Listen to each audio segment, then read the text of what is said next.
Hi, welcome to the Kilachari Torah Halacha Minute or two for Wednesday, December 2nd. We have been talking about lighting the Hanukkah menorah, the halachas, laws, and customs of Hanukkah, the reason for the season, you might say.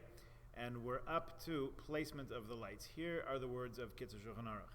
The lights, the Hanukkah licht, whether you're using candles or wicks, placed in olive oil, should be placed in an even row, and one should not be higher than the other. You do have to be careful with some of the more artistic style menorahs. I have seen a number of them that have the lights at different levels, not in complete conformity with the wishes, directions of Kitzur Shulchan Aruch here. So if you have one of those menorahs, a competent halachic authority should be consulted. You have to leave space between the lights, because if you pile them all together, let's say you're in a rush and you fill a bowl with olive oil and you throw a bunch of wicks in there. It's a 6 night. You throw 6 wicks in there and you light them. So you know how things float on oil or water, so they'll float together. You'll have one big flame, and who will know that it's the 6th night? So if you're trying to accomplish mahadrim and a mahadrim, like we spoke about the other day, whereby you increase each night. You start with 1 and then add 2, 3, 4, and so on. So you'll want to leave some space between the lights so the flames won't merge and look like a torch. Wax candles, if you're using wax candles or paraffin or beeswax, should be separated so they won't become heated from one another and they'll cause the wax to melt.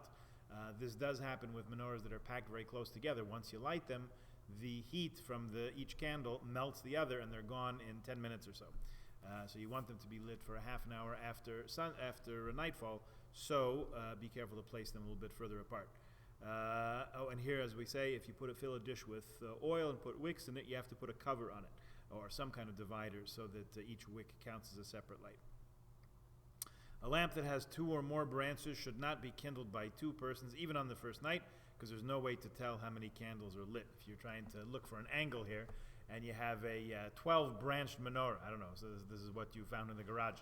So you let 3 people from the family, one lights number 1, and one lights number 6, and one lights number 12. So somebody's going to walk by and say, hey, what's going on? I thought the Jews were good with numbers. I don't know what's going on. But it doesn't look to me like it's the first night of Hanukkah. It looks like it's, something from another planet.